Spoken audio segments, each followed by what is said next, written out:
Right on the set, goddammit. Okay. Hi, everybody. I'm Mark Dodson. Yum, yum. You're listening to Still Toking with. Hey, welcome to another awesome episode of Still Toking with. This week, we are still talking with Alicia Allain. We're going to talk to her about her journey from film production, her battle with cancer, how she decided to take the path of keto for cancer. We're going to dig into CBD oils, minerals. It's a very inspirational story. And also, we may get a chance to talk to her about the love of her life, John Schneider. You may know him, a little show called Dukes of Hazzard. It's a very exciting episode coming at you right now. The Dorkening and all affiliated shows are not intended for anyone under the age of 18. The following may contain discussions or scenes that have adult situations, graphic violence, nudity, strong sexual content, and graphic language. This show is intended for mature audiences only. Viewer discretion is advised.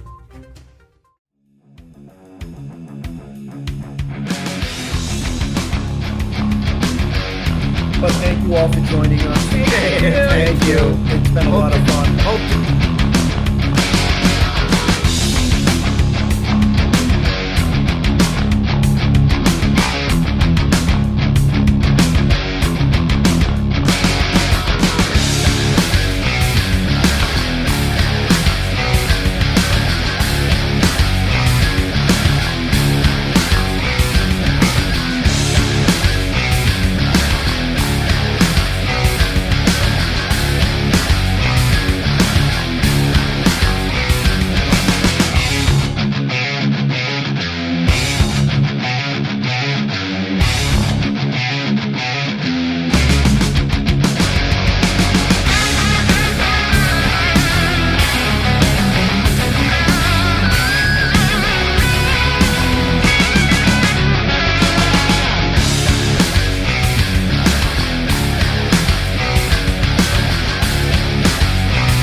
You have a hankering for horror knowledge?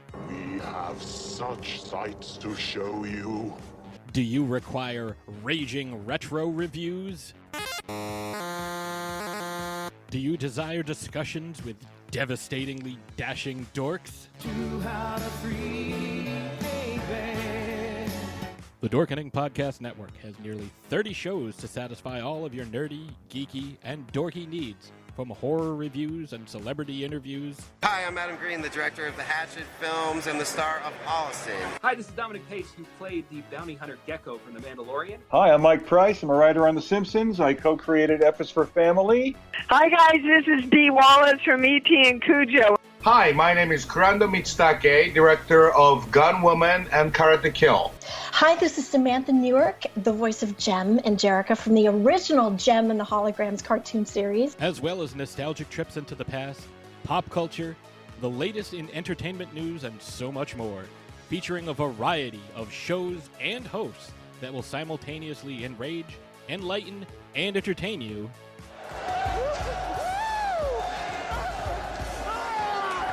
Check out the Dorkening Podcast Network.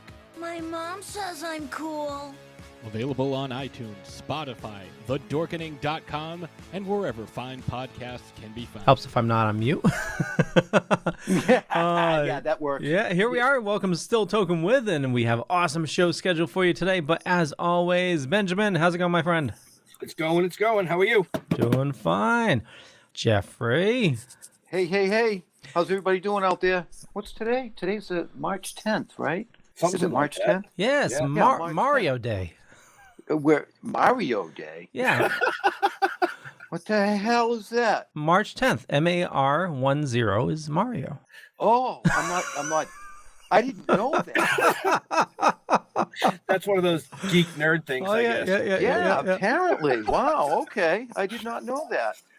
So tomorrow in the Northeast, if you live in the Northeast, it's going to be a beautiful day. It's supposed to be awesome. I'm looking forward to spring. I need to get the fuck out of this house and enjoy some nice weather. Yeah, Saturday is supposed to be like 60. Tomorrow's supposed to be 60 something, I think. Wow. Nice. You guys are hilarious. We're going to be stuck in a truck. Well, yeah, but guess what? Hey, Ben, guess what? We can roll the windows down. We're going to have the windows down.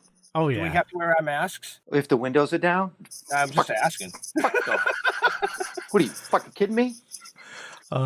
Jeffrey, would you like to introduce our awesome guest this evening? Yeah, let's see how bad you can butcher the name. Well, I've been reading it.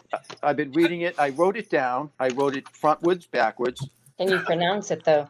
Well, I know the first name's Alicia. Correct? Correct. I believe the pronunciation of your last name is Allain. It is. Or if you're a coon-ass, it would be called Alain. But yeah, and to Americans, it would be Elaine. Allain. A coon-ass. A coon-ass. Now, before we went live, I talked about a monkey's backside of a monkey's ball sack. Right. We're not going to go there. We don't need to go there. Wait, what were you discussing while I was getting a drink? You missed the drink. It's right. Right. Look at it. We got Leo to turn red in the first 30 seconds of the show. Yeah, I know. At least wait for my rum and coke to kick in. That's great. So, welcome. Thank you. Nice to see you guys again. Say, who's a coon-ass? Who's Glenn Mooreshower? I don't know. It just popped up on her name bar. All right, well, we know who she is, so. Yeah, no, well, quick question. I think you moved from your phone to your computer, right? I did. Okay. Oh, okay. So I'm going to kick this other one. You know why? Because it's easier on the it's because it's going to be a longer segment. It's easier to do on the computer. So the last person who logged in on your computer to StreamYard was Glenn Mooreshower. There we go. Probably was an actor that now we it's had. Fixed. There you go. It's me, dude. Fixed. It's okay. I can be Glenn. It doesn't matter. I mean, well, it was the Mooreshower that had me confused. Let's shower.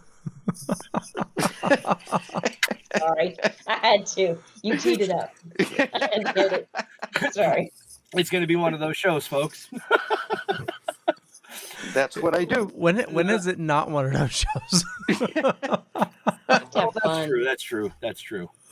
But we want to thank you for joining us tonight, Alicia. We really do appreciate that. My pleasure.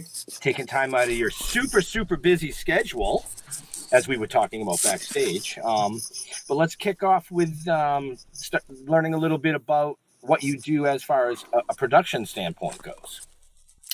What I do today, or as in a daily basis, or do you want to give me what's the specific question? Oh, okay, man. I specific have one. questions. I'm that type because I'm a multi. So I would be considered, as Robert Evans would say, either a maestro or the ringmaster. So it's kind of the world I sit in. So I do a lot of different things. So I do have a question. I believe it was 1991.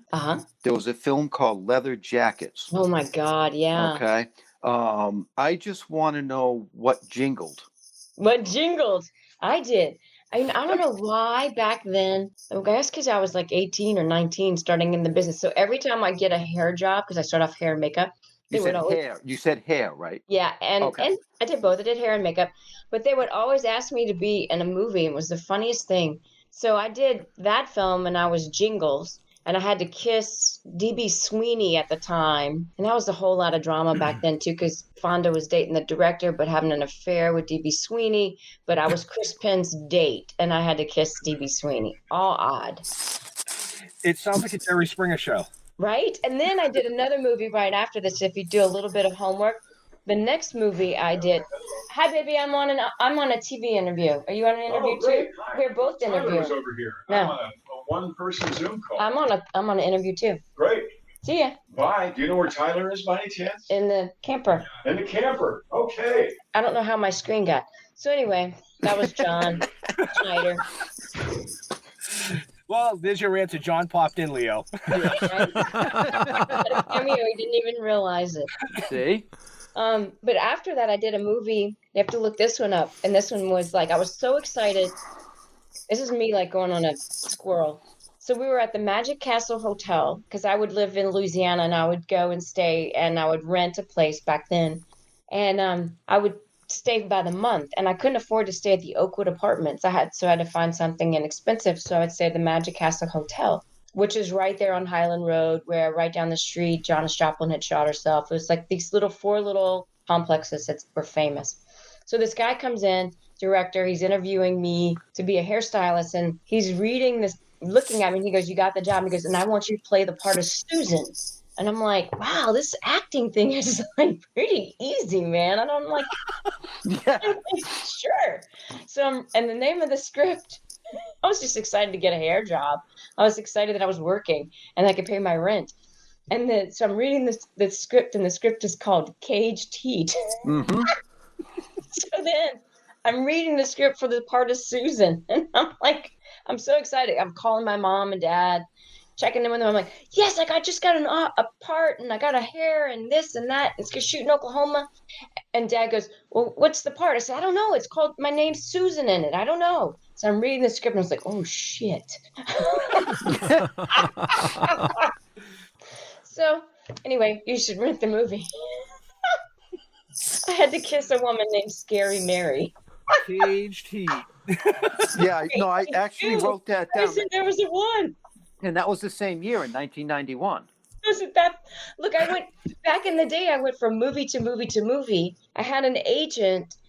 People. It was a small network of people, so the pool was very small, and so everybody did referrals. So I literally would wrap one movie and go on to the next, and I did this for years until I decided to start producing. And I produced my first film in 1993, just because I was arrogant and had worked for a woman named Rafaela De Laurentiis, who I admire and respected, at the ripe old age of 21. And I was in China and had this is, long before the internet. Right. And I didn't know who she was. And I was like, wow, if she's 40 and she can do it, I'm 21, I'm going to do it. And little did I know, 2 years later, I was going to produce my first movie.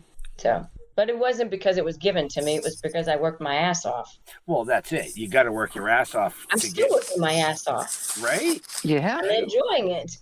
I'm just glad it was a hair job. A hair job. There is an article that's a very interesting article that I make a comment, and that's the longest article ever written in Vanity Fair. It's about my ex-husband, and I'm part of it. And I make a comment in it, which you should go read. But anyway, it was written in, if you put down Pat Dollard Vanity Fair 2016, it's still the longest article ever written in Vanity Fair. It's 21 pages long. And I make a comment about a job. Wow. But it wasn't a hair job. Uh-huh. Wow. Right? It took 21 pages to explain that. Mm-hmm. I'll do that in person. Now I know why we sat at the table with you guys so long. It was just, right? It was just one-liner after one-liner. That's right, too. Yeah. And can I tell you, that's just kind of how life is. It's like you just go ba-da-dum, ba-da-dum. And that's, if you actually look at life that way, it's just, you attract it. So why not embrace it? And right. Hey, yeah. What's next? Wow, we actually got people watching from Sweden. Love cool. Sweden. We have fans from all over, which is great. John has a great fan base and a great following, and now now we're becoming fans together, which is fabulous. Yes. Well, you guys were fans of ours together when we met you. You know, because your story that was cold. That was another place up north that was cold. I don't remember where it was, but it was cold. Yeah, that was at Super Mega Fest in Framingham. Massachusetts. Yeah. It was in that hotel, right? Yes. Yeah, the one that looks like a castle. Yeah. Yep. But it was cold. That's all I got to say. And I didn't dress well enough because I was freezing the whole time. It showed. Yeah, I think. There you go. Pretty sure it snowed during that convention. Yes, it did. Yeah. I think it did. Yes, it did. Yep, it was cold. Sorry. No, you're not. I mean, yeah. Okay. We do have a question from Lucy, but we'll wait for that one to the second half. Yes. Yep. Okay. I did see that. I saw that. So you were talking about the first film that you produced. Notes from Underground. I had to be serious. You know that, right? So I was uneducated, completely autodidactic, and needed to make a good thumbprint in the industry. And so I, of course, chose my first script that I was going to produce was an adaptation of Dostoevsky's Notes from Underground. So you can't get any more serious than that. You know what I mean? Mm-hmm. And like we cast in it, which became a big actor. 2 of them did. Actually, 3 of them did. John Favreau. And so like John Favreau was in it, and he had just gotten his first little Sun soil car that kind of looked like an MR2. And he was so excited. And then Seth Green was in it, and Henry Czerny was in it, and Cheryl Lee was in it, and a couple of other, Eamon, I can't remember what his last name is now, but all of them went on to be, great actors and directors and mega big shots. And me, I'm still, figuring it out. I think you're doing wonderful. Oh yeah, fun. That's the most important thing. That's right. That's what we talked about earlier. It's all about having fun. You can't take it too serious. No, if it's your art, it has to be your passion, and it has to be. There's a reason why they call us starving artists. Mm-hmm. Sorry. Mm-hmm. That's true. John was very lucky. Not that luck, but like he had a lot of preparation, and he was at a perfection of time when his skill set was being opportunized. So I had the same sort of thing happen with me, except it wasn't on that sort of mass global level. But I think that all of the educations, because my educations were very lateral. So I went in from hair and makeup, then I went into ADing, I went into line producing, then I went into post-production, and I went into several facets, and then became successful as a producer. And then I decided I wanted to learn how the big boys did it, which is how I ended up at Robert Evans. And that world, I learned an enormous amount from him, and then Sumner, and then Peter Bart, and all these really cool people that I, got to spend time with. And, I had already been a producer, so it was awesome for me to listen to their stories. And I still pull on a lot of Evans' knowledge today. It's so crazy that some of the stories that a lot of people probably wouldn't have spent time with him listening. Mm-hmm. And I still pull on some of those stories. Instead of me hitting the brick wall, I might pull back and say, what would Evans do? So remember that, Jeff. Don't hit the brick wall. Pull back. I've hit the brick wall enough. Now it's like now we're driving. So now we're doing dirt track racing, and we're speeding and drifting on dirt tracks. So there's a big brick wall that I'm constantly aware of. And I'm just glad we're going to be able to have the windows down driving tomorrow, so you don't have to look. There you go. See, we're already in the 70s now. So we're laying out in the sun and getting tans already. Right, now I'm jealous. Well, I mean, for us, we were at the beach last week, and it was, I think it was like almost 50 out. It's almost swimming weather. I could not be in a swimsuit. I'd have to be full jacket, sweatpants, and a hoodie. That's like, no way, Jose. It's all about what you're accustomed to. Correct. But and you guys can't handle 100 degrees. Yeah. You want to bet? Yeah. Oh, yeah. Absolutely. Yeah, Jeff and I probably could. It's been so bad lately that what we've been watching is this house buying in the Caribbean. Just because it makes me feel warm. Right? My only challenge with that that you still have to fly outside of the country, and I still don't trust that 100% yet. Right. I think Florida, man. You can go to the U.S. Virgin Islands. That's not out of the country. I think Leo should just buy a yacht and take us all on a cruise. There we go. He looks like he could be the captain, right? Look at him. He captains this. Believe it or not, John and I spent a lot of time just in our RV. We flew the other day with friends to Hawaii, and I looked at him and I said, there's a reason why we don't fly anymore. I could barely, I wanted to slit my wrist.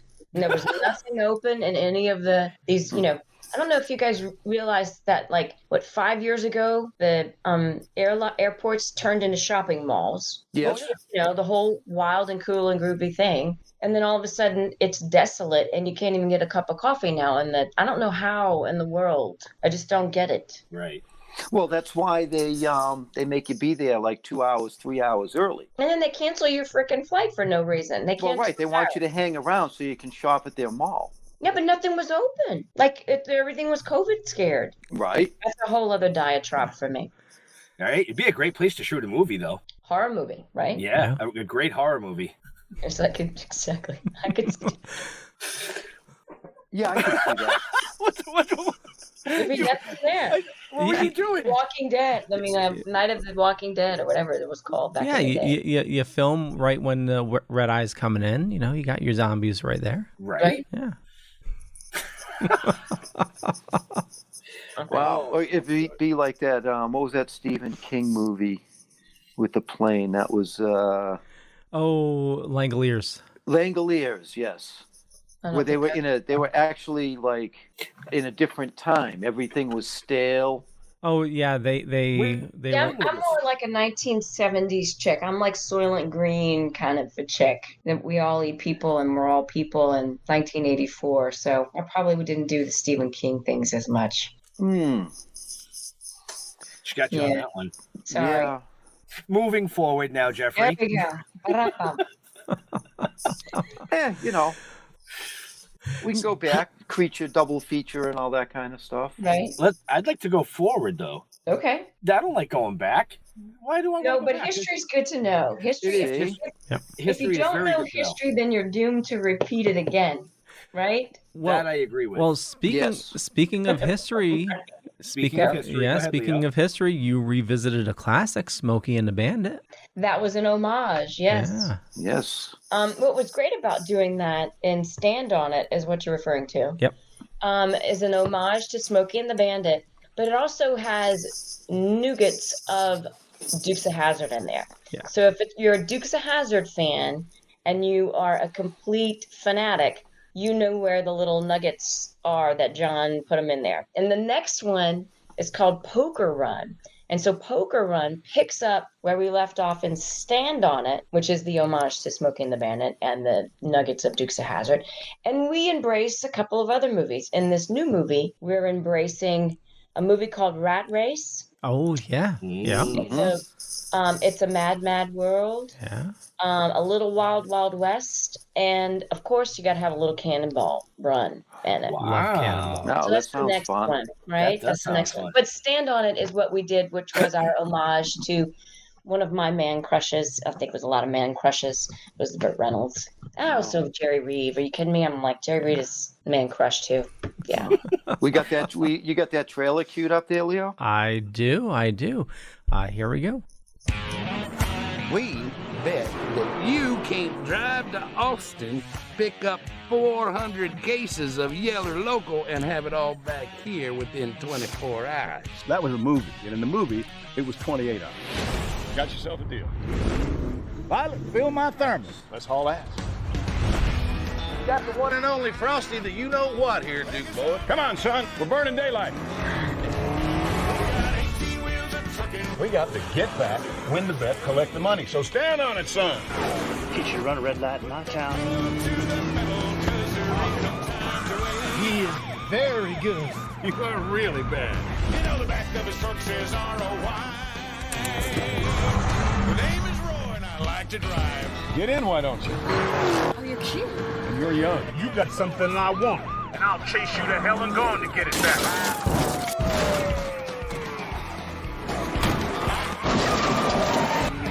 Papa, you're in the wrong lane.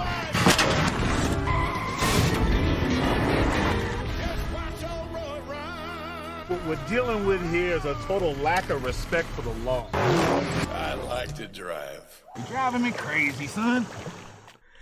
So Stand On It is available on VOD and physical media. And the cool thing is, if you order online, I believe you can order a autographed copy as well. Mm-hmm. Yep. So we, John and I, we're all in. And so we financed, write, produced, direct, did our stunts. All the stunts are real stunts. I doubled Mindy. I did all the driving for Mindy that's in the movie. Wow.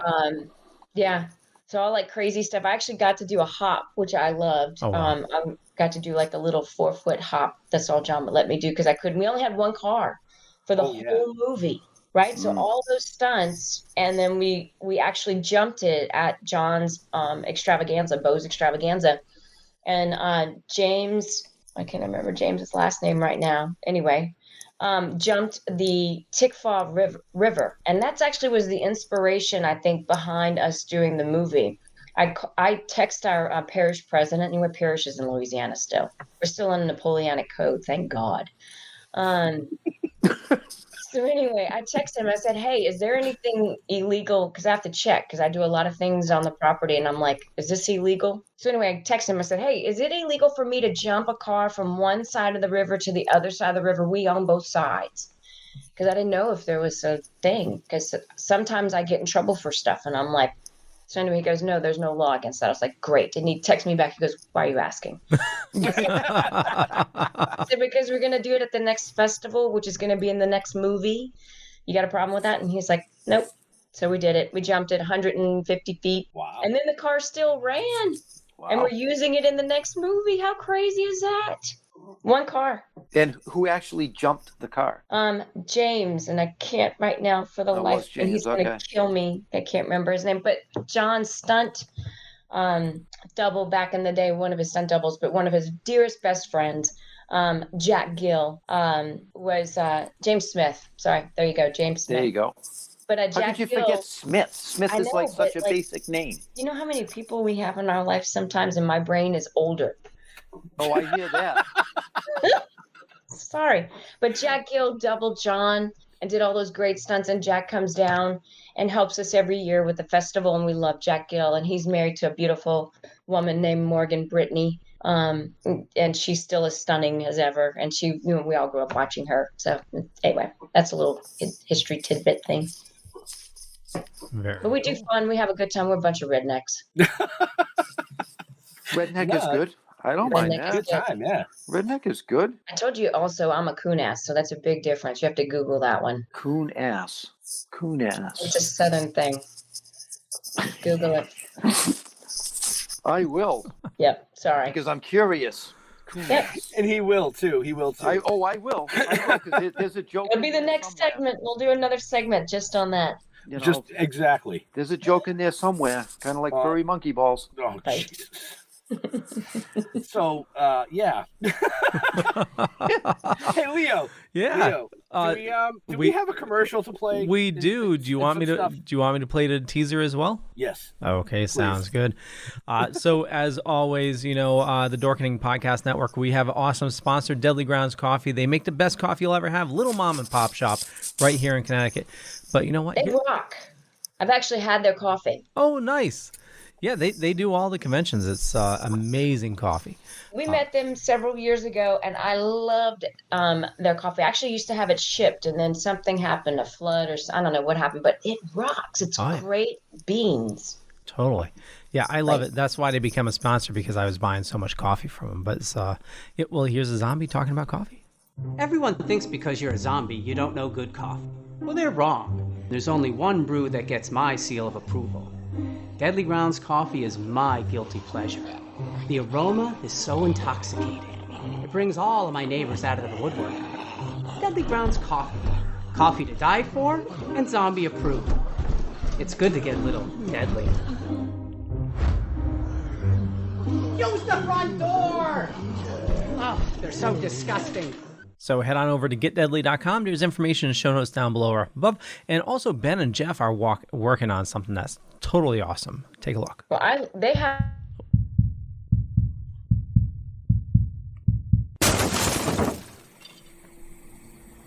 What the fuck are we gonna do now? Get high?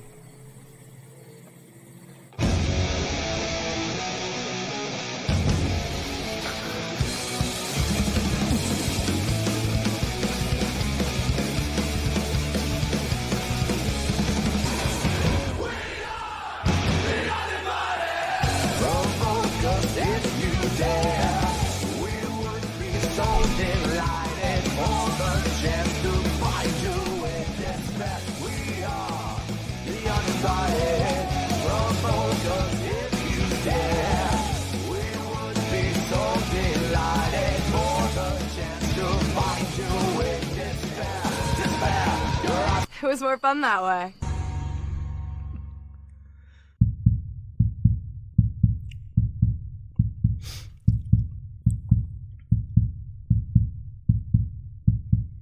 And I'm so sorry. I didn't mean to cut you off there, Alicia. I was just going to say, Leo, you cut her. She was in mid-sentence. You were like, oh. There's a delay. I already hit the button. I'm like, oh, shit. I was giving a good plug for the grounds because they're coffee grounds. Like, it left a distinct taste, like for me, like it's like one of those things, like I compare cups of coffee to that ground. It's like, because there's like chocolate and all the different things going on with that, however they roast it, but they rock. Yeah, it's a good sponsor to have. They rock. Totally. I talked to him about it, and he it's special oils he does during the roasting process. So it's not like, any sugared flavorings or anything like that. It's just you could totally tell. And it's like, it's a really good coffee. And I'm a coffee snob because I grew up in Louisiana and we drink coffee starting at the age of 3. Nice. Right. So before we went to commercial, you mentioned coon-ass, and we could have a whole segment. And it appears that a lot of our viewers are already having a segment about this. Coon-ass down. So Mark Reddit said coon-ass is a term for a person of Cajun ethnicity. Ethnicity, yes. Yep. Cajuns use the word in regard to themselves. Correct. And that's how you identify another coon-ass, is that you call them a coon-ass, and if they're insulted, they're not one. Sorry. And then Darren. Hi, Darren. Hi, Darren. Actually, Darren is a cancer survivor as well, which we'll get into. He went the Rick Simpson oil. I believe we chatted about that when we originally met you guys. We were chatting about Darren, and Darren actually has become part of our team as well. So we say hi to Darren because he's out there. Well, so I know we can probably kick things off with Lucy's question from earlier. She was asking, what is the protocol you use to heal yourself, and what are you doing for maintenance? Wow. And are you ready for this? Because a long diatribe with this. So, one, I did traditional medicine, but I did not do radiation. I did not do chemo. I did immunology. And when I was diagnosed, I was 3 years into a 5-year terminal, stage 4 metastatic breast cancer, HER2 negative, hormone receptor positive. It was a rare one. Mm-hmm. And they basically told me that I was going to take a pill and I was going to be on that pill for the rest of my life, kind of like with diabetes, same sort of thing. And I was like, bullshit. Started researching. So the things that I do, and I still do today, I do infrared therapy. So this morning I sat in the infrared booth for probably anywhere from 20 to 30 minutes. I'm keto. So my whole thing was, how do I, obviously I had a break in my system. I don't have a genetic biomarker for cancer. So mine was a freak of nature. I think it was because I had an elective surgery that went awry 5 years ago, and it caused all my blood cells to go to that area, and that's how the cancer cell was ignited. So anyway, I do keto for cancer, bringing up my minerals. So I try to eat magnesium and potassium a lot. D3, so I take 10,000 units of D3 a day, and then I try to at least get in the sun and expose myself, 90% to the sunlight 3 times a week. Those things are critical. Meditation is a lot, positive thinking, a lot of positive thoughts, because a lot of it is mental. I do feel cancer is a lot of mental, because it will mess with your mind and haunt with you in the middle of the night, and you have to learn how to turn that off and meditate. A lot of prayer, obviously, was the first thing I asked God to not have mercy and have his grace on me, but to get me through it so that I could be a beacon of light to other people. That was the first ask that I had. And then I asked for him to keep me on the road so that I didn't get distracted. CBD, we ended up doing CBD because I fell in love with it so much. And I felt like it was the fertilizer that got my body together to accept the vitamins and the minerals and all of that. I also bring my heart rate up to 150 3 times a week, over 150 for 3 times a week for 30-minute intervals. Some people might do more, but that to me was what I could do. And my thing is the keto for cancer. I mean, cancer eats on glucose. And the funny thing is that I just had a PET scan yesterday. And I drove all the way to Dallas, Texas to go have a PET scan because my insurance won't pay for a PET scan anymore. And they don't tell you this at the doctor's offices, which I find so interesting. So they tell me they're not going to pay for it, but they'll give me a CT scan. Well, a CT scan is more exposure and more like things like it can't tell you about the bones. It can only tell you about your organs. And it's a lot of things that still mess with your mind. So I'm going to want peace of mind with the PET, right? Mm-hmm. insurance won't pay, because you scroll down in my little chart, and on like page 10, it tells you no known signs of carcinoma, even though I was diagnosed with stage 4 metastatic cancer that was on the bones, legs, arms, spine, rib cage, and breast. Excuse me, guys. I wish I had water. So anyway, I've had 4 clear PET scans. You would think that they would want to keep me clear, because whenever I'm not clear, it's costing probably $20,000 a visit, with the Ibrance and, the meds and everything.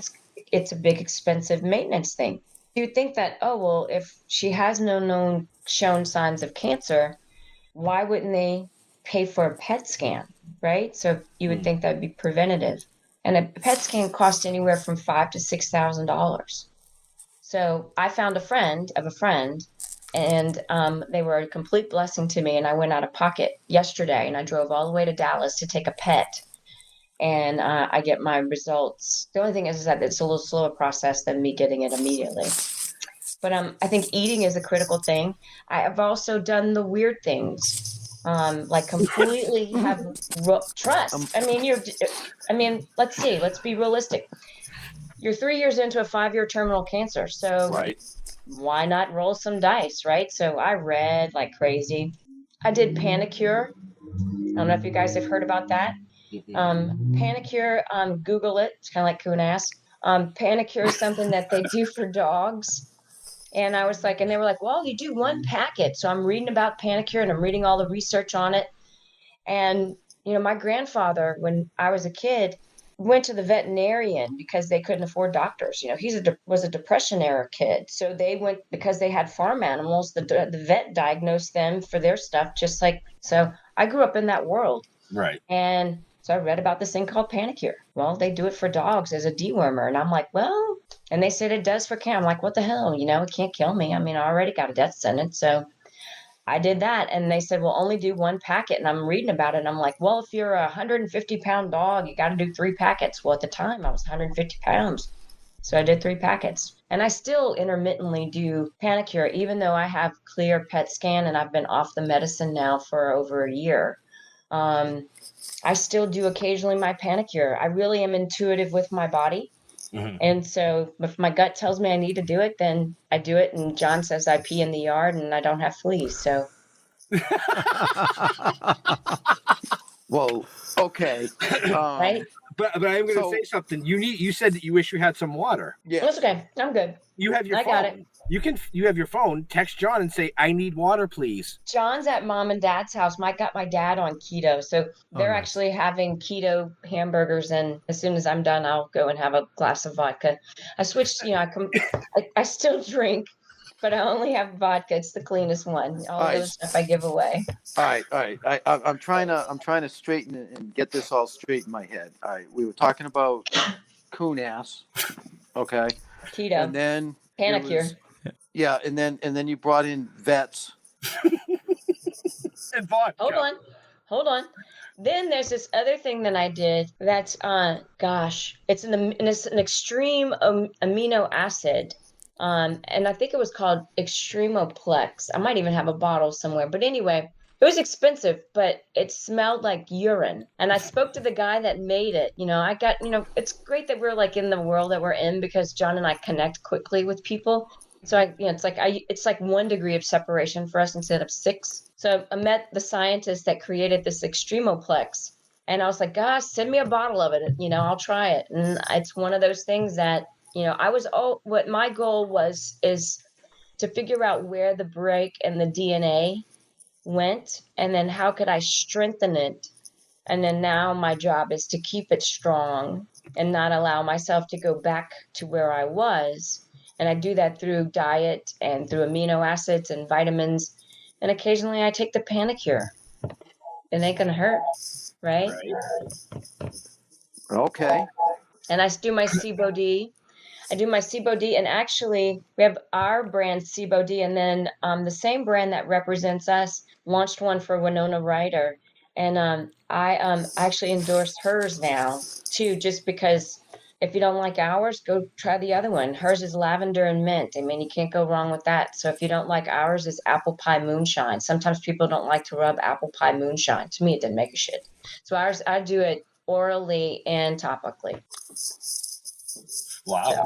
So, okay. Yeah. I do the topical because one, it's great for pain. Because I have mastotic, I still have like issues where I hurt.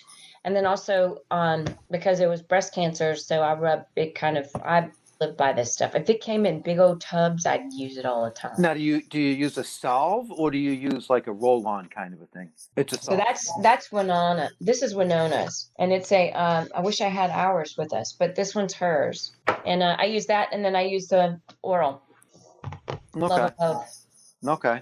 So I'm a fan of the roll-ons for my sciatic back pain. I use the CBD roll-ons. Yep. Yeah, I like the you call it a salve? Salve. We call it Slav. Okay. We call it a balm. Okay, balm. Yep. Same thing. So yeah, I like it because I actually get my massages done with the balm. So whenever I have a deep tissue, which I try to do once a month, so I get lymphatic drainage. Oh, that's another thing I did. So lymphatic drainage massages, and also, believe it or not, you ready for this? Colonics. It's the shit. Colonics. Google it. It's like Google it. Well, when she was talking about, coon ass and vets, it brought me back to when I had one of my previous dogs and I had to pop the anal glands. That's TMI. Yeah, a little bit. That's what they make vets for, man. But I do money. colonics. I agree with that because I will diagnose and go get stuff from the vet. Like when I hate to go on this thing, but when the COVID happened, I called my vet that happens to be in the horsing world and asked if he had a certain type of medicine that helps horses breathe. And he said, yes. And I said, I need some for a horse. Vets are very resourceful. Sorry. Yes. They really are. I think they have to be. Yes. But I did do colonics, and colonics are critical. Like now that I just did a PET scan, I'm going to do a colonics next week. And so it's a cleansing, and then I get into a very strong probiotic. I think everything is in the gut. Everything is related to the gut. So that's my 2 cents. And I'm always reading. There's another book, How to Starve Cancer. That's another book that I read. I'm a big fan of that. They have a Facebook page. I'm always on that giving advice. And then Keto for Cancer. Miriam Kaplan, I think is her name. Miriam. Anyway, big Keto for Cancer person. Wow. Yeah, it's crazy what, keto they're finding so many good things about. Dude, I eat less than 23 carbohydrates a day and love life. I eat like a rock star. Yeah. And I still have my vodka. What the hell? Right? We had a couple questions. Lucy was asking, were you doctors supportive of your alternative therapies? And how about the use of cannabis outside of CBOD? And that's CBOD. You got, remember my husband's it's Bo Duke, so we have to use the pun. Everything's Bo. Yeah, and Brian Mays just piped in the comments and said the website, which you can find in the show notes up above or down below, depending on where you're watching or listening to us. I got you, Leo. Don't worry. Thank you. Brian, did you see I gave a plug also for Harmony? Or I don't know if you guys had to change it, but Winona's. But so to answer the question, my oncologist, I've had, not until I've gotten until MD Anderson, have any of the oncologists agreed with the adjunct therapy. And they're the first, and I think they're the only hospital that I know of from doing research that they are the pioneer in using adjunct therapy.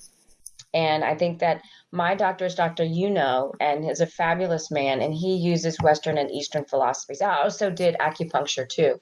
So that's another thing that I do to release toxins out of the body. I've always wanted to try acupuncture.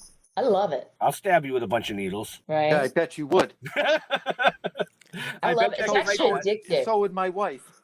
It's actually addictive when you do acupuncture because it releases heat off the body that you don't realize that you have. It's crazy. Wow. Yeah. Really? Yep, it's great. But Winona Judd is not Winona Ryder. There you go. I screwed that up. I'm sorry, Brian. It's Winona Judd. I'm getting old. That's what happens. Wasn't Winona Ryder like a shoplifter? Yes. Sorry. Oh, don't be. I just call a spade a spade. That's what my memory is. Right? See, Brian, Right. this is why we wanted Alicia and not John. Just Right. kidding. John has to play politics. I don't. I'm the rebel. See? The name of my company is FEFEA. FEFEA. Right. FIFA? How do you It's an pronounce acronym. It's FIFA, but it's an acronym. Can I F-bomb? Oh, Yes. Oh, yeah. Okay, so my old boss used to say this word all the time. And I was always the one that was, I was called Jimmy Cagney with Evans. And they would always call me that as soon as I walk in the room. How's my Jimmy Cagney? And then we would be getting away with stuff. And he'd look at me and he goes, fuck 'em all. And I'm like, so that's the name of my side company is FEFEA. And so when I was qualifying for insurance the other day, they wouldn't qualify Maven, which has been around since 2002 because of the word entertainment. And I said, well, I have another company we can use. We'll use that one. And I gave her the acronym and she comes back and she goes, can I ask you what that means? And this is little polite lady on the computer. And I said, how are you good with cuss words? And she goes, I'm all right. And I said, it's fuck 'em all. Wow. Right? Wow. Hey, I love Pops. it. I love it. Pops, really? Alicia, how did you find yourself on a stream with these guys? We were in another chat room. We just stumbled along each other. It's because I'm an extreme pain in the ass. That's why. Sorry, Brian, but I am. We had a very nice visit with them a couple of years ago in at a 2019. convention. Yep. Yes. That's right. Got to sit and chat drinks and chatted. We had a martini and chatted, and that was a wonderful experience, and we learned a lot about you guys. Yeah, and we've been trying to get you on the show ever since. Yeah, and that was at the beginning, right? That was at the beginning of my diagnosis. Yes, it was in the middle, I believe. It was 2019. It was towards the end of 2019. Yep. At the end, so I was just at that point in time the PET scan. So before I was like a lit up Christmas tree everywhere, and when I met you guys, it was isolated to one portion that was questionable. So I was a red and orange Christmas tree to a yellow orange one spot in one of my breasts. Mm-hmm. That's how quickly it was turned around. Mm-hmm. Right. Yeah, and it was actually the comic book that Jeff and I write that got this whole thing sparked with the conversation because we went up to John, showed him the book, and then he mentioned you, and we were like, we'd love to chat, and and then we got to sit and chat, which was really really cool. And we had a good dinner. We did. Well, we opted to leave for dinner. We let you guys have your private time for that. But I caught a lot of flack when I got home for that. My wife was.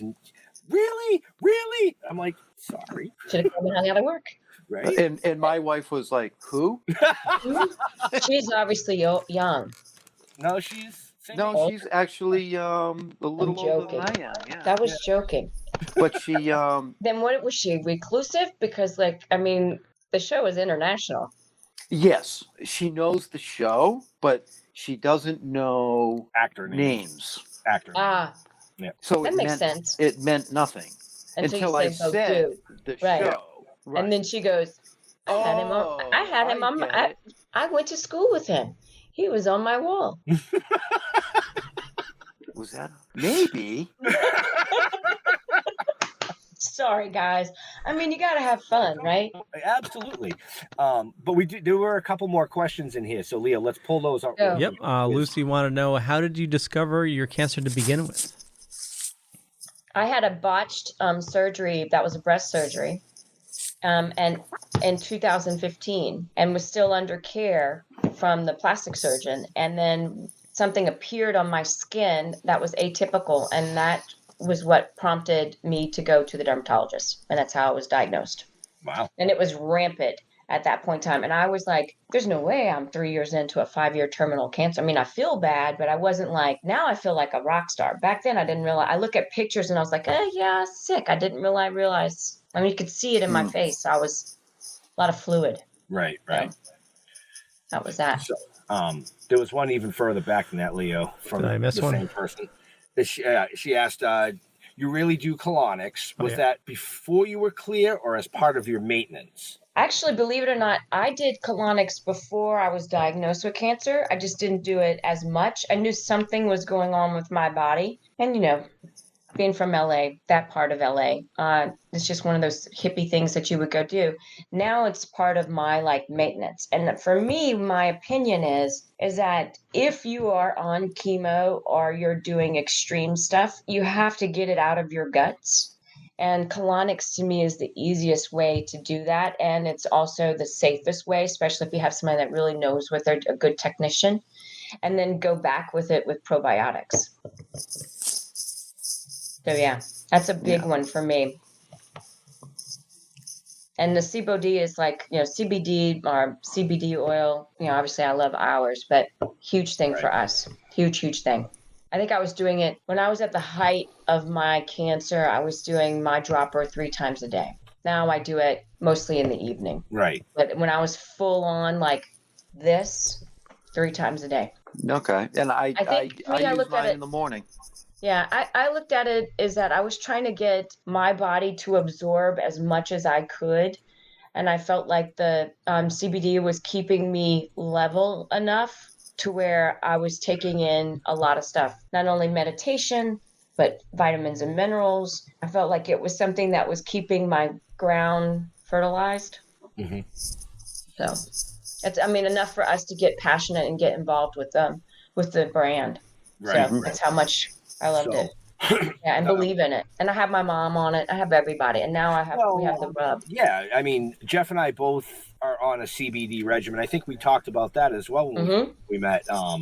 And I'm still on it. I still do my droppers in the morning, my droppers in the evening.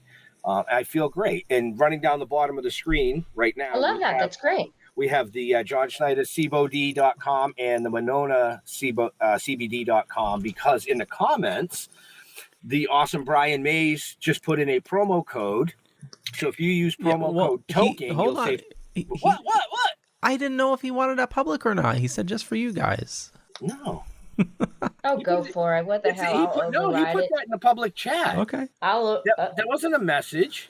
Okay. Well, I didn't want to say anything just in case it was a mistake. He's saying just for your guys, right, Brian? So that means just for your fan base. There we go. Okay. And it says use promo code Toking and save 20% off any purchase of either brand. Wink. So, and that can be, if he meant it just for us or for everybody viewing it, that might only be for like. No, he's meaning it for your demographic. If not, he and I will go head to head later about it. But I think he's pretty cool. Okay, I'm going to take advantage of that because I want to try it. Yeah, so am I. Absolutely. Yep. Absolutely. So. But yeah, it was Leo. It was in the group in the. It wasn't private, so I just. If not, I'll jump on the sword. I'll take this one for the team. There you go, people. she's taking it for the team, right? So get out there and check it out. Let us know what you think. I'm gonna. Does John take CBD? John takes the CBD too. He's also into the rub too. We both take it. It sits in our bathroom vanity. Very nice. Right after brushing your teeth. Wow. Yeah. See, I keep it on my nightstand.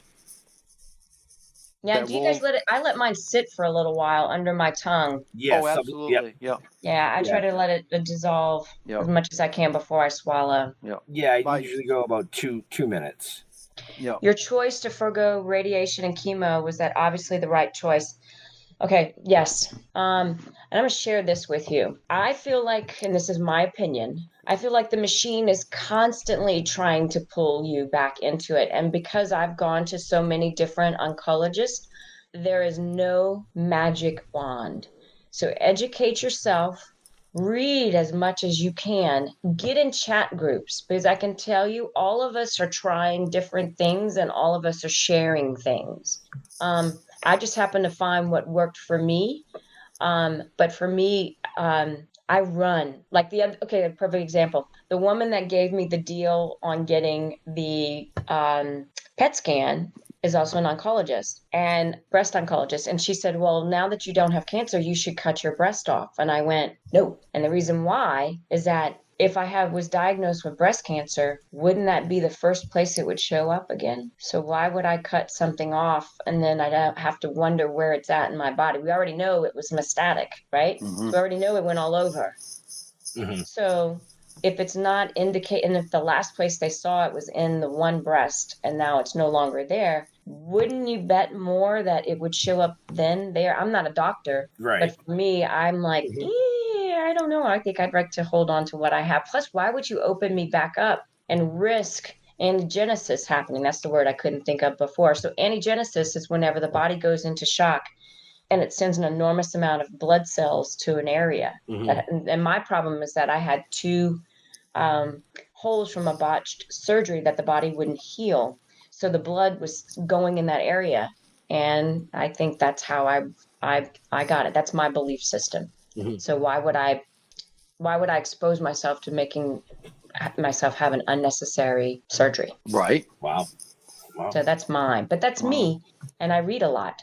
And that's the empowering thing, is that when you learn that the doctor, there's a reason why they call it a practice. The doctor's a practice, a lawyer's a practice. If they knew, then cancer would be cured, right? True. Absolutely so why true. is not knowledge power now? I actually read an article this morning. This is just show you that a lot of things that I read. My article that I read, that Darwin had an approach to cancer which is very similar to what keto and starving cancer is now. And if you go back and read the Darwin experience with cabbage and pesticides, and they believe that instead of a little bit of killing something, instead of having pesticides all the time, they would have enough of the type of bugs to eat it, and then they would take out the herd of the bad bugs. And the same thing that what I feel with cancer is that if you stop feeding it what it wants, it's going to turn its blood source on where it's getting it from, and you're going to starve it. And then you continue to build up your DNA. So that way it doesn't have an opportunity to spread. So I do believe in a lot of that. And that's stuff that, like, I've read books from the early 1900s on cancer. And I think that we had, there were things that were there before the FDA came in. And I do feel that hemp, and I do feel that alcohol, I do believe a lot of things before the FDA came in and Big Pharma came in. There were things in there that probably could help. I was just going to say that, I think that not cure-wise, but I think there's a lot of stuff out there to help people that are dealing with cancer that is not being known or told to the public. Correct. Okay. It's a business. And it's a business. It's your big farms. They want you to take as many pills and drugs that they can manufacture. And I think it's, I just personally believe it's a big goddamn game. You know what I mean? Well, I think we pay the price for that. I agree 100% with you. I think that if you go back and look too at things, the federal government, before we went into prohibition, wasn't making money on alcohol, and it wasn't making money on hemp or cannabis. You know what I mean? And so then Big Pharma comes in, and then that wasn't regulated. So that's what the pharmaceutical company has to be in check with, is the FDA. And of course, they didn't have their hands in the alcohol back then. Alcohol back in the day was used, believe it or not, by hairstylists and barbers to extract for apothecaries the herbs to help treat you. The reason why the barber pole has red and white on it is because they represented bandages, because the barbers were leeching. If you go back into the late 1800s.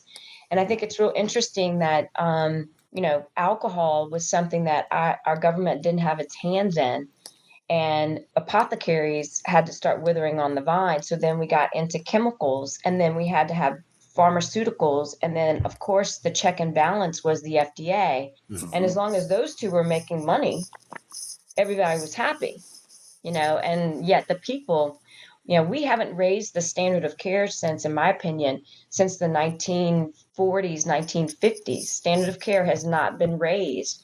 And that was one of the things that I was hoping that the president was something that we were going to get to do in the second administration. And I think that still today, the standard of care needs to be raised. Me being rejected to have a PET scan, when you have technology there and I pay health insurance, why shouldn't I have a way? Mm-hmm. And I just found out this thing. This is a company that I'm actually wanting to get involved with. It's called Thermoscan. And Thermoscan, they're using it for crowdsourcing to tell if people have temperatures, but they can also use Thermoscan to tell if the body has disease. And it's infrared technology. And infrared is what I use as a daily thing to sit in a sauna. Because I read about that 15 years ago, and yet you don't hear about that. And none of the doctors talk about any of the adjunct therapy. Right. The only one was MD Anderson. And I love that MD Anderson has put the X on cancer. It's now, instead of saying MD Answer Cancer Hospital, it says MD Answer cross out Cancer Hospital. And I just think that they are ahead of us by light years as far as raising the standard of care and using adjunctive therapy. Right. Well, people are starting to wake up. People are starting to catch up. Well, thank goodness we have the internet. And thank goodness we have shows that people can tune in now and can be shared.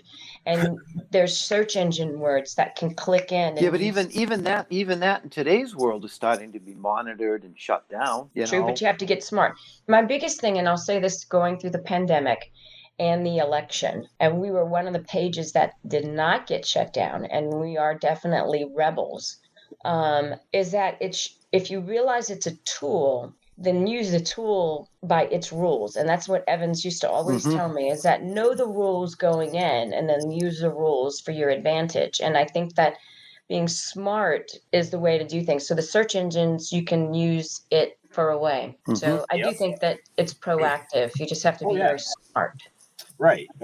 You know, I agree with that. This show is running live right now, but once the show's done, certain keywords will bring you to one of 9 platforms where this will be housed, including IMDb and our website, you know? So exactly, using the tools properly, right, to get your messages out. Correct.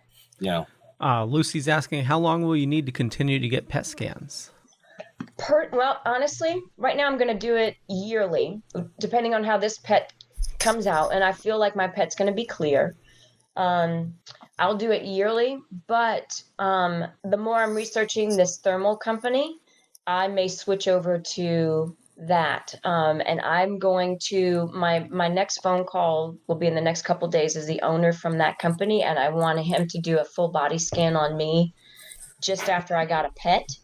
So I could take a PET and I can take the thermal and see where my body is, and then kind of make the decision on how to manage. Because with a PET, which I think is real interesting, and Google this, with a PET, they say that they have to order radioactive glucose. And I'm thinking to myself, radioactive glucose. And I'm going to call a card called bullshit. Sorry. No, don't be. We ran the 18 plus at the beginning of the show, so good. You know, so for me, I mean, I believe it's glucose. Absolutely, because we know that cancer feeds and disease feeds on glucose. So if the big machine knows that it feeds on glucose, and now they term it as radioactive, but yet the guy that's injecting it in me does not have lead on, he's not wearing a suit, and just because they put it in a little radioactive jar when it's done, I'm laying a card down called bullshit. Sorry. You know, I think that what they're injecting me with is glucose. And it's probably kind of like my buddy that has the amino acids. He has a trademark on his type of amino acids, so he can't tell you what it is. And I'm sure that the glucose is the same way. And they may term it as radioactive. I'm not a doctor, but I'm also not an idiot. That if there's a little thing that says radioactive in the room, wouldn't that be behind something that's lead? Maybe. Right. So this may be an odd. I like the eye thing. That was great. Right. Sorry, I mean, what am I, a numbnut?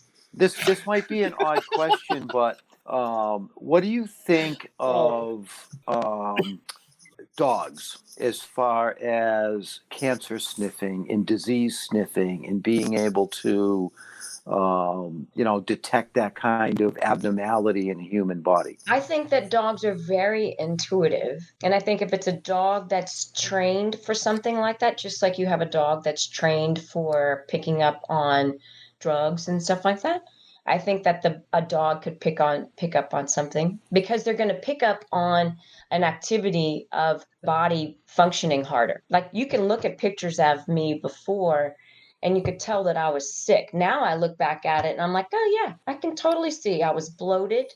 I was redder because my body was having to work harder. Right. Now it's like, Okay, I was just curious because I would say I would go with that.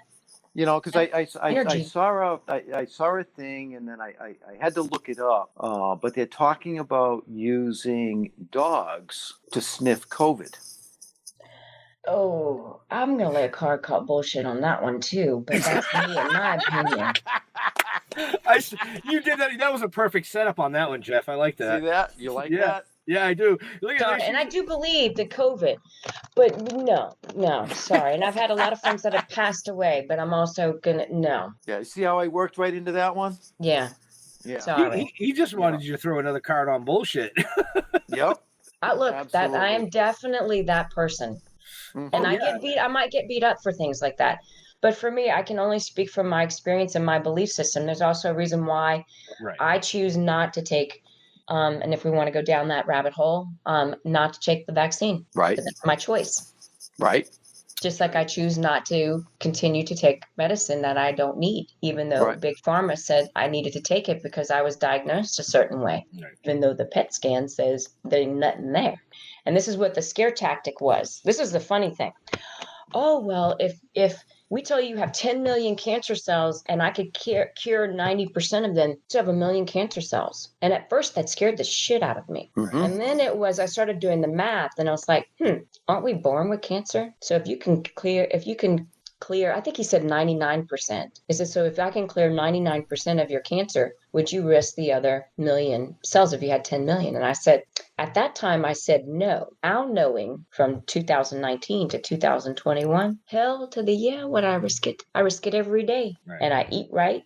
And I try to be a good steward of my body. And I'm not on that medicine anymore. That was compromising everything. And I do my blood work. I do my blood work monthly. And I think that's a critical thing. That's part of my choice of still staying in the machine, is that I still go and do my blood work. Right.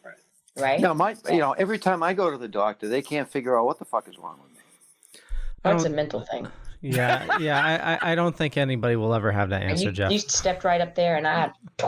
It's like this is going on, this is going on, this is going on. Yeah, well, all your tests are negative. I don't know what to tell you.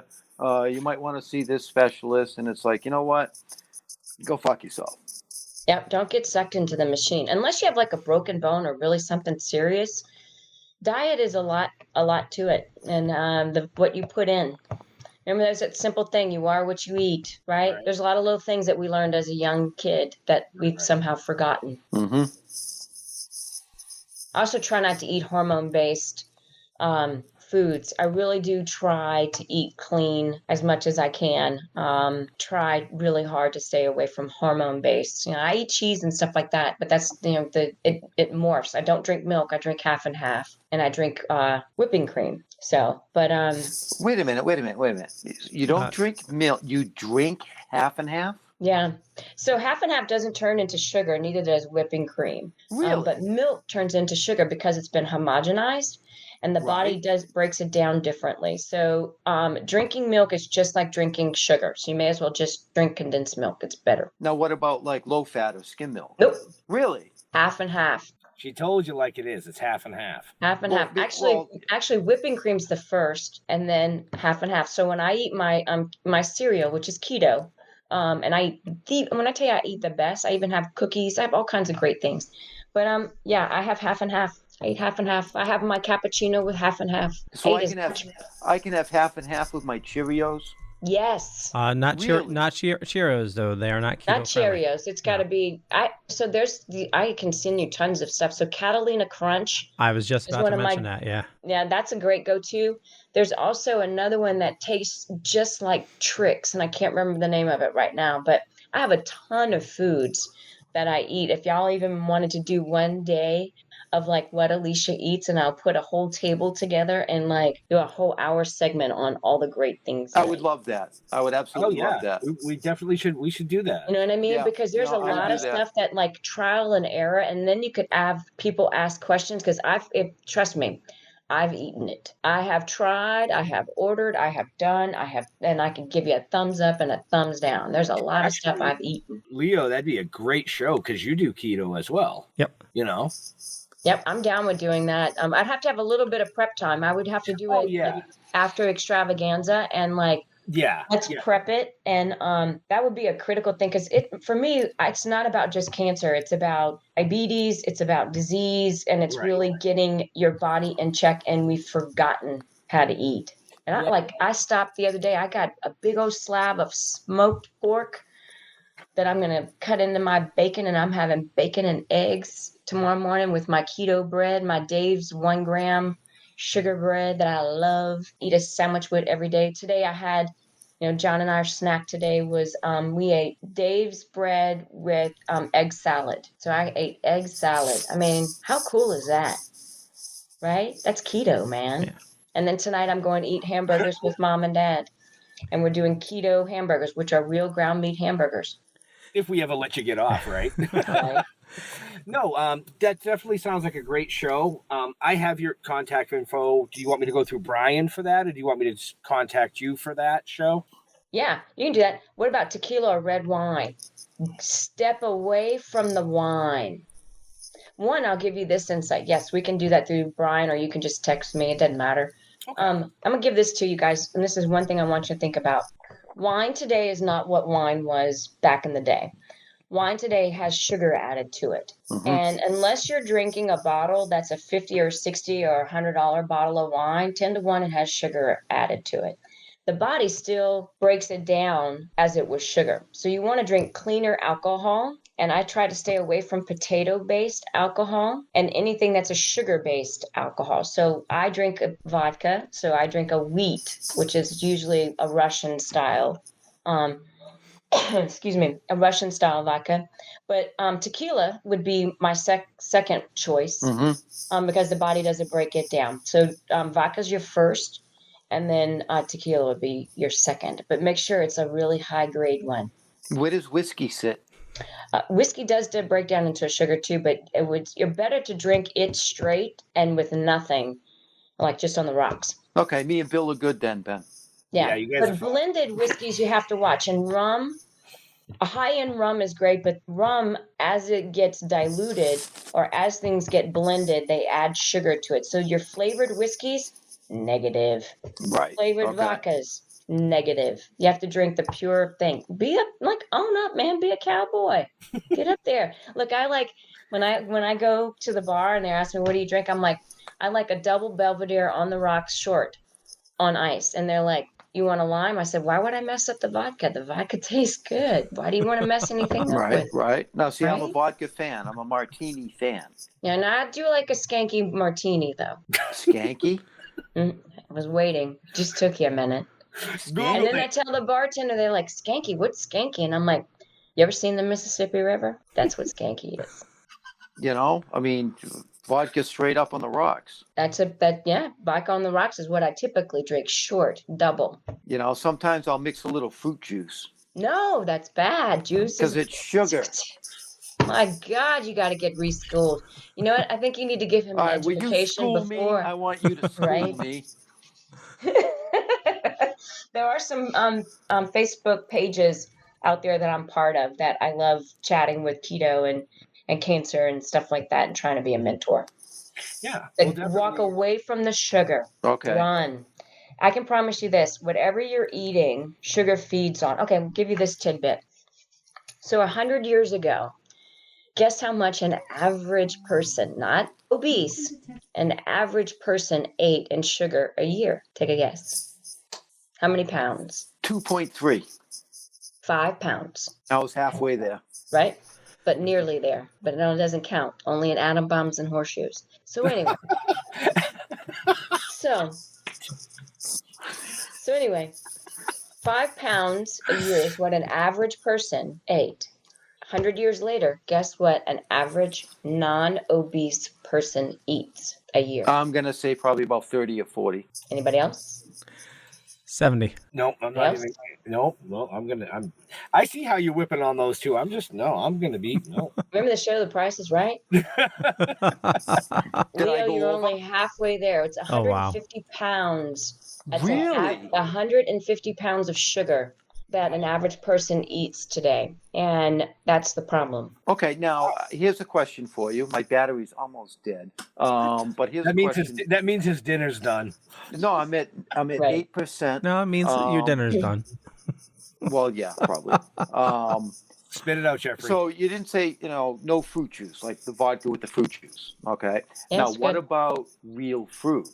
Not for cancer, not for disease. Not for me. I do believe that fruit does have and I will occasionally have a little bit of fruit as a treat, like maybe once a week or once every 2 weeks. But no, I'm hardcore keto. So keto, the body turns everything. So what you want to do is shift your body from a sugar burning machine to a fat burning machine. And the fat burning machine leans you out. And then the disease, in my opinion, starts to go away. And then once you get healthy, it's okay if you have a handful of blueberries or a handful of strawberries. I always thought that was healthy. I got to eat more fat? Yes. It's opposite of what you think. Really? What you've been taught. Wait till I go downstairs and I tell my wife no more skim or low-fat milk. Only it's horrible. And half and heavy cream. Half and half only. And whipping cream. Okay. And monk fruit is the fruit of choice. I don't like Swerve because it's still alcohol based. And I don't trust it 100% than I do monk fruit. There's another one called breadfruit that's off of the Hawaiian Islands. I'd love to just do a 1 day. Sugar with fiber added is much better. It depends on where it comes from. But I would love to do a whole, like, you are what you eat thing. Okay. I have an app. I scan everything. Yeah, we're gonna have to do that. We'll definitely have to do that. I'm looking right now for this show. Anyways, for this show, at the earliest is like mid-May that I can even book right now. Cool. Then we should just put it, and then that way it'll give me time to prep. Yeah. And then you guys could have things to ask, and then hopefully you guys would have read or perused a keto book, so we all speak the same language. Well, that's why I have that backdrop. Now, what have you replaced noodles with? Oh my God, there's a bunch. Can you hold 1 second? Oh yeah. Hold on 1 second. Well, I mean, you could do the show. Okay. So I'm literally at 3%. I know. We'll let her show the noodles. It doesn't sound right. But we'll let her show the noodles, and then we'll get Leo to wrap it out because he's got another show tonight. Dude, okay, real quick. So one thing that's really great is that you can I eat pimento cheese and celery and like all this like great stuff that I had the other day, dill pickle dip. I scanned it and it's an A, and I'm like, man, this is freaking rocking. It's like I have my little Melba toasts that are keto Melba toast, and I just dip and eat my fat bombs. I eat like crazy. Okay, so palmini's great, but you have to cook it a little bit longer and saute it in butter. Oh, is that the shiitake? This is actually hearts of palm. Oh, nice. These are great. And then, but that one, it comes out a little crunchy, so you cook it a little bit longer, but these rock right here. Oh, miracle, yeah. And these are they're soft already. And this one's a spinach miracle noodle. Whoop, whoop, where am I? Right there. I love spinach. Now the miracle noodle. These are soft. They're not crunchy. The palmini is great, but it still has a little bit of a al dente, a little more extreme al dente. But these other two are really super cool. Now, I could sit there and talk food all day long, keto. Oh, we will definitely set up a show. We are going to definitely do that. Leo has another show tonight, so we're going to get wrapping up. Do you have a question, I have to go Leo? eat Mom and Dad. I know. Leo, did you have a question? No, I was just going to say the miracle noodles, that one is the shirataki, right? Mm-hmm. Yeah. Yep. You ever mess with the shirataki that Oh, mushroom therapy is another thing we didn't even talk about. That's another part of adjunct therapy. Yeah, buddy. Yes. Oh, no, can't do mushrooms. No mushrooms. Have fun. No, I can't do mushrooms. No. I was just gonna say the Miracle Noodle's great because they like take out the odor of however you say it, the shirataki, but shirataki. Yeah, but if you get it with with the odor, oh my god, you got to cook it like 5 times before it's edible. Dude, put butter on it. With keto, you can have as much butter as you want. Kerrygold, yeah. Yeah. Half and half in butter. It doesn't get any better than that. My wife is going to hate you. Sorry. But anyways. Yeah. All right, guys. We'll wrap it up. Thank you. I want to thank everybody for watching. Definitely check the show notes down below or up above, depending on where you're watching or listening to us. And also, if you head on over to John Schneider CBOD.com and use code Toking, you'll get 20% off. And I want to thank everybody for watching. For me, just Google Leo Pond. You find a bunch of stuff. Could be true, could be not. I'm not going to say which is which. But what is true, I run the Dorkening Podcast Network. Over 30 shows on the network. A lot of awesome stuff. Head on over to thedorkening.com. And Alicia, where do you like people interacting with you? John Schneider Studios is the best place. John has an app that's for free at the App Store. If you download that down under John Schneider, or go to johnschneiderstudios.com. It has our movies, our music. We're independent, guys. So guess what? We rely on our fans to help support us and all of our content that we do. So the money that you guys spend with us gets pushed into our content. So can't get any better than that. And I own anything that I say. How about that? Awesome. Jeffrey. Don't ever Google me. You don't want to ever Google me. No, you don't. Because most of it might be true, but I'm not going to say. Thank you, Alicia. That was awesome. It was inspiring. And I look forward to the next one with the food and the cooking and the stuff that's healthy to eat. I'm so excited. Yeah, no, I'm looking forward to that. That's going to be incredible. Absolutely incredible. And you can find us on stilltoking.com, Toking with the Dead on Facebook. Just look us up. Just don't Google me. You don't want to Google me. Oh, yes. Thank you, Alicia, for coming on, sharing your story. It was great. I laughed a lot. That's what I wanted to do. We had fun. Right. As Jeff said, stilltoking.com for us. There's a lot of stuff on there you can check out, from the comics to the merchandise to the filming to these great shows that we have now. And our great producer over there, the eye candy. I think he was on that side. But anyways, there he is. They're over there. To all our veterans and first responders, we want to thank you for doing what you do every day so people like us can come up here and do what we do every day. We'll see you next week. We're out of here. Stay safe. Peace. Bye, guys. Have a great week. You too. So come on.